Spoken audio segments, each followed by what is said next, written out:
So yeah, you're probably wondering, what was that music all about?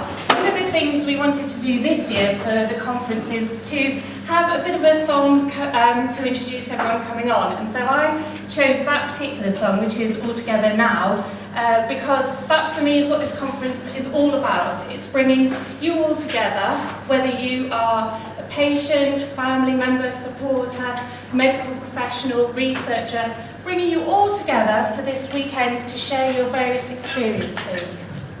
And obviously, I'm a new face from most of you.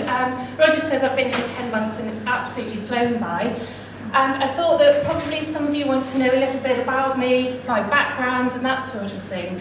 So the other reason I chose All Together Now was it's actually a song from my teenage years, which seems forever ago.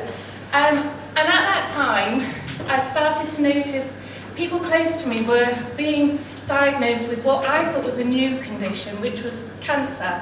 And it was a dreadful word in those days. And I became aware of the frustrations that people had around it and the lack of information and the lack of clarity about how to treat the different types and all of that sort of thing, things that you're all very familiar with. And I really cared about what I saw going on around me. And as a result of that, and I'm one of these, I like to try and make a difference if I can. So I thought, well, I care about this, there's stuff going on, what can I do? So I decided to pursue a career in medical research. So I got my A-levels, went off to university, everything was looking shipshape for my long-term future. And unfortunately, in my third year, my experience of doing research day in, day out as part of my dissertation really made me realise I'm not cut out for it. I don't have the skill set required. I love researchers, love what they do, but it's just not for me. So I was sort of scratching my head thinking, well, what am I going to do now? Because this was what I'd focused on for almost as long as I could remember. So I thought, well, I went back to my original thinking, which was I cared about people, wanted to make a difference, and I wanted to pursue my interest in medical research. So I thought, okay, well, I'll go into the charity world. I'll work in charity management, and preferably at medical charities. So that's what I've done ever since then. And for the last 6 years, I've been working as chief executive at a variety of charities. About a year ago, I saw the job advertised here, and I leapt at it. It was like my calling.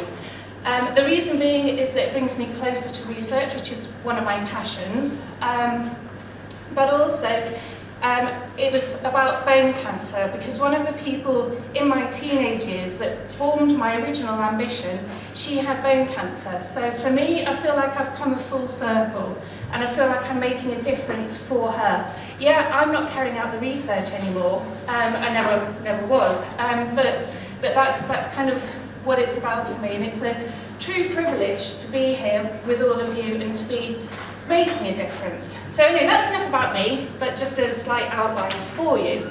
So BCRT in itself is an amazing organisation. Love it, it's fantastic. And if you want to know more about it, on your tables there are some innocuous looking white booklets. This is our first ever annual review that has been published. And inside, you will read all about the fantastic achievements over the last year. Roger's already touched on a few.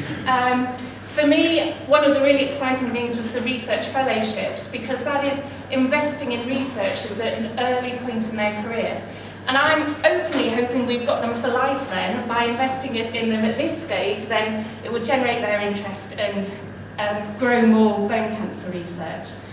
Other things that we've done, we had a fantastic awareness week last year. We've had an amazing fundraising year, and I thank every single one of you that does anything for BCRT. I never cease to be amazed by what goes on, so I think you're all amazing, I really, really do.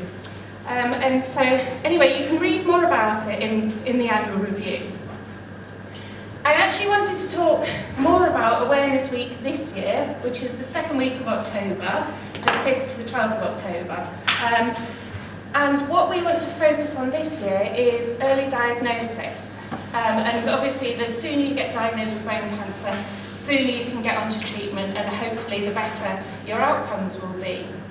And this is something that we need to get across to people and increase people's awareness of bone cancer so they've got a better chance of being diagnosed sooner. We're planning a kind of two-pronged attack here.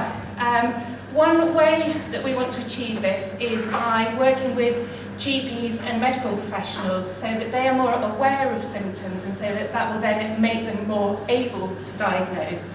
And so we're working with the Royal College of General Practitioners to develop an e-learning module which will enable GPs to log in and learn more about it so that they're more aware of the symptoms and so they can spot it sooner. GPs have to do a certain number of continuing professional development every year, and so our e-learning module will contribute to that. So it ticks the box for them in terms they have to do it anyway, and it ticks the box for us because it will help their awareness. We can also use this e-learning module for other health professionals as well, so it's kind of ours to do with what we want, so it's brilliant. The other side to Awareness Week has come about through my meeting someone that you may know fairly well, a young lad called Callum Flynn, who spoke at a BCRT conference a couple of years ago.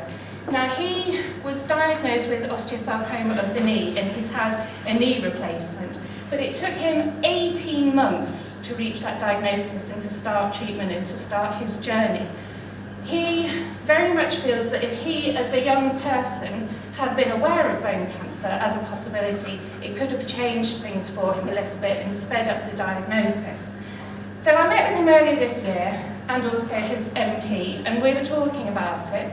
And what Callum wants to do is to get more awareness in schools. And his idea is for schools, for children at schools to pay £1 for a non-uniform day, and he would go and do talks at schools, etc.